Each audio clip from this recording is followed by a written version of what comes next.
Bem, vamos tentar fazer então com o sinal da Vivo. Vamos ver se melhora.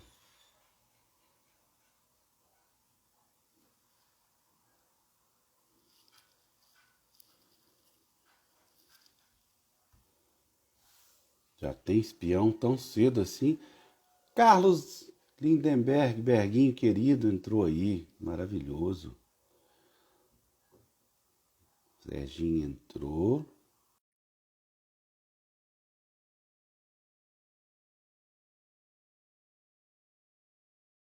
Bom, não?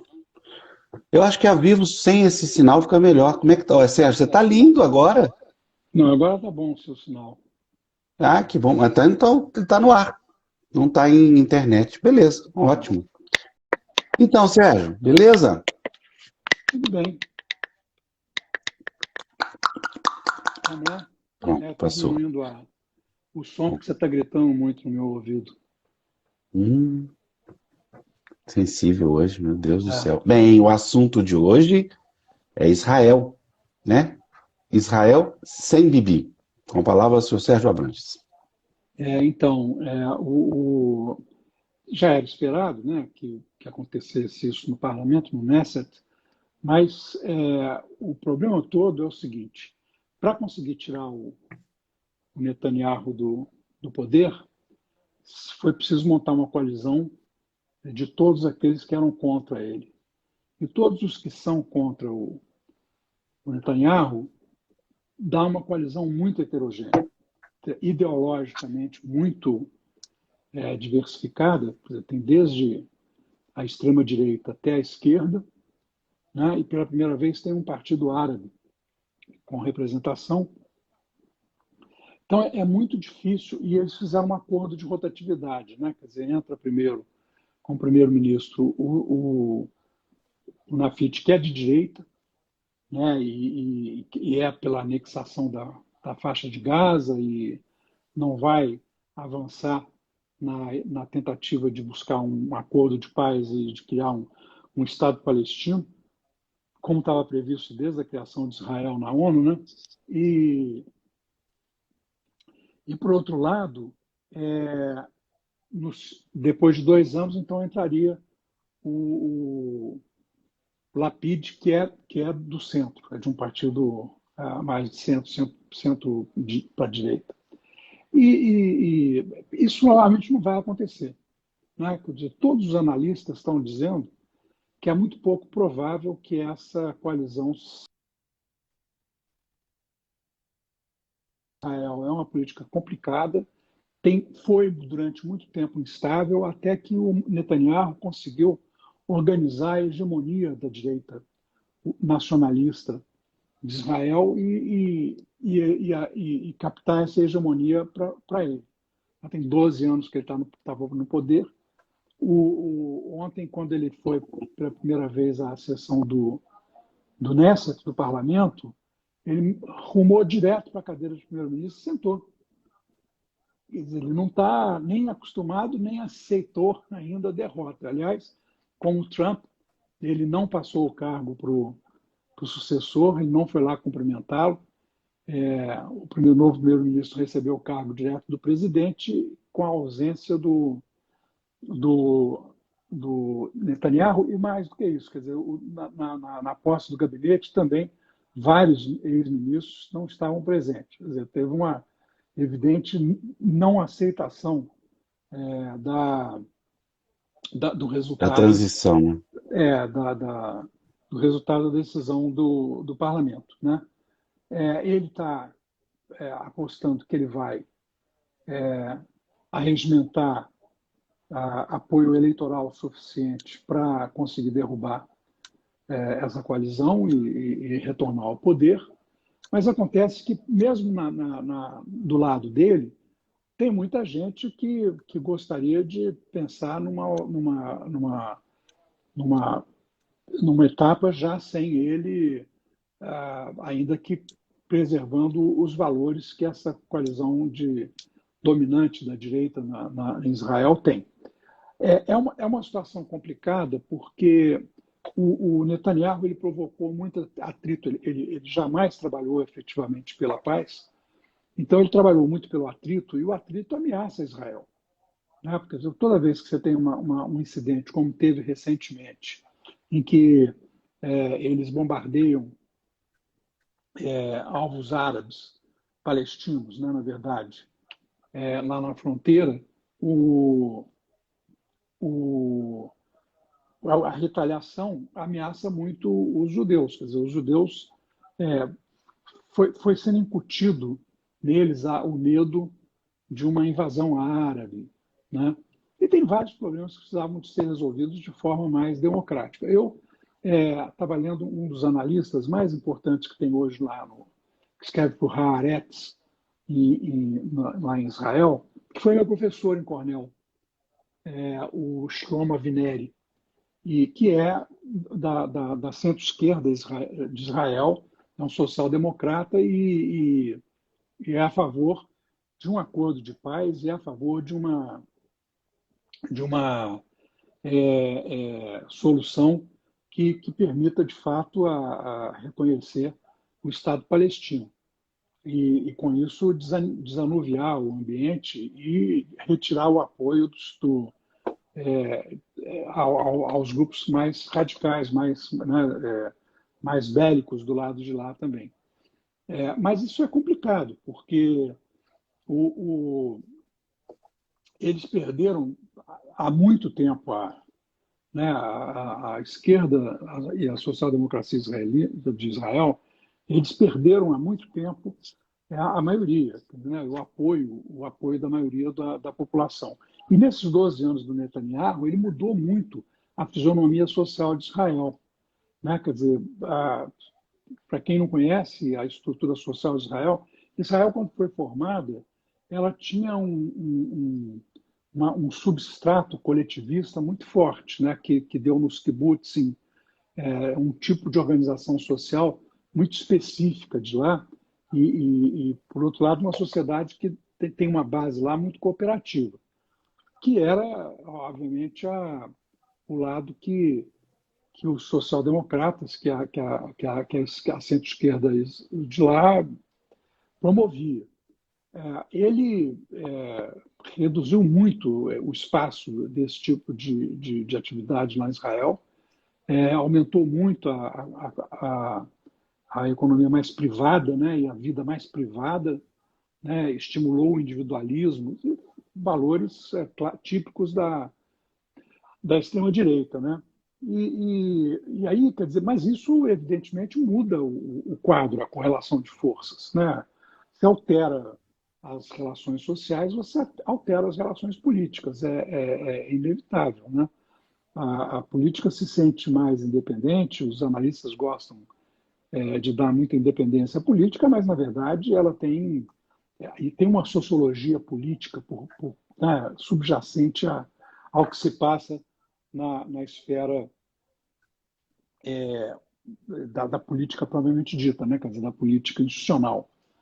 E essa mudança, ela ajudou também a consolidar. Quer dizer, então, você tem o medo, né, quer dizer, a, a, a, a dominância militar, de valores militares na sociedade de Israel.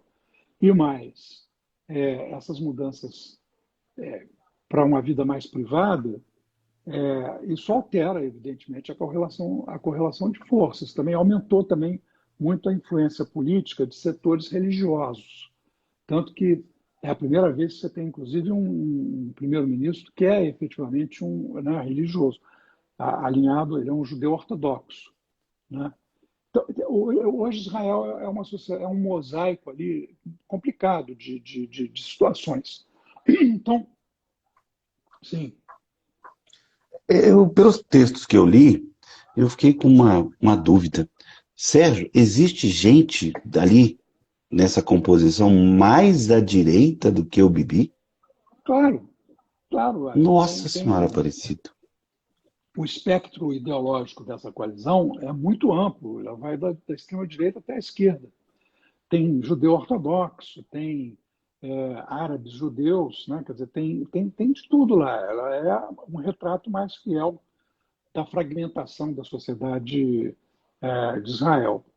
Mas isso aí dificulta a Ah, vida. Ailton aí, Krenak, que Olha lá, bonitinho.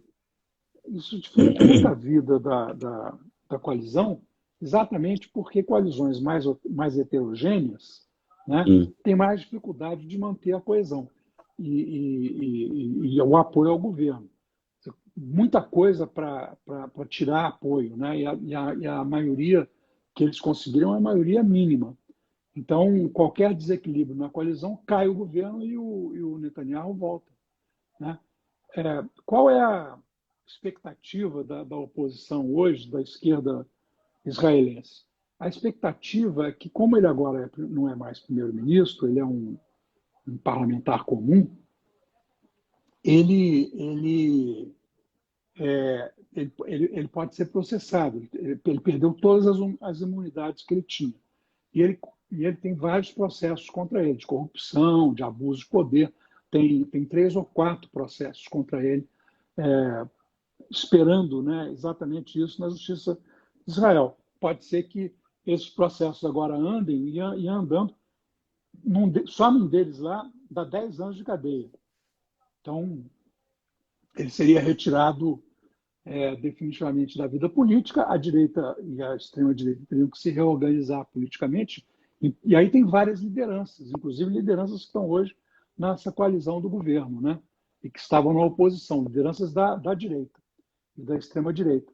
Então, você pode ter uma reorganização de forças ali que abra um espaço para os setores mais democráticos de Israel, né, que estão a favor de uma negociação real de paz e que estão a favor de dar a Israel mais alento, né, em várias áreas, consigam quebrar a hegemonia da direita. Né?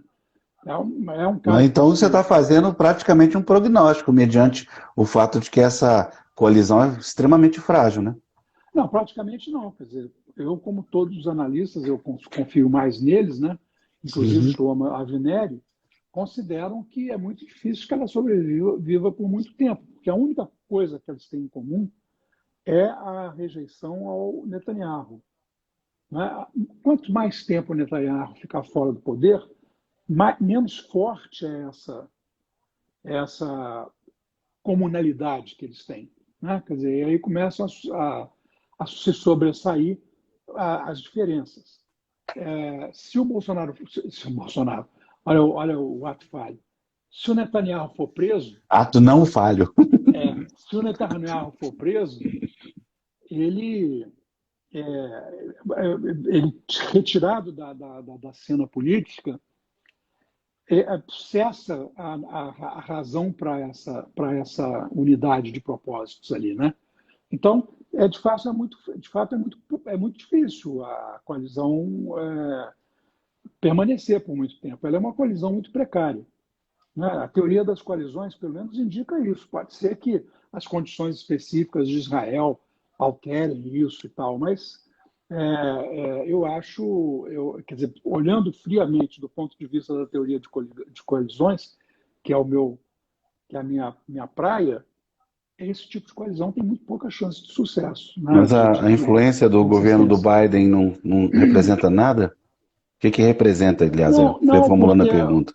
não representa, né? Porque claro que enfraqueceu o Netanyahu no sentido de que ele perdeu o seu principal aliado num dos países mais importantes da geopolítica global, né?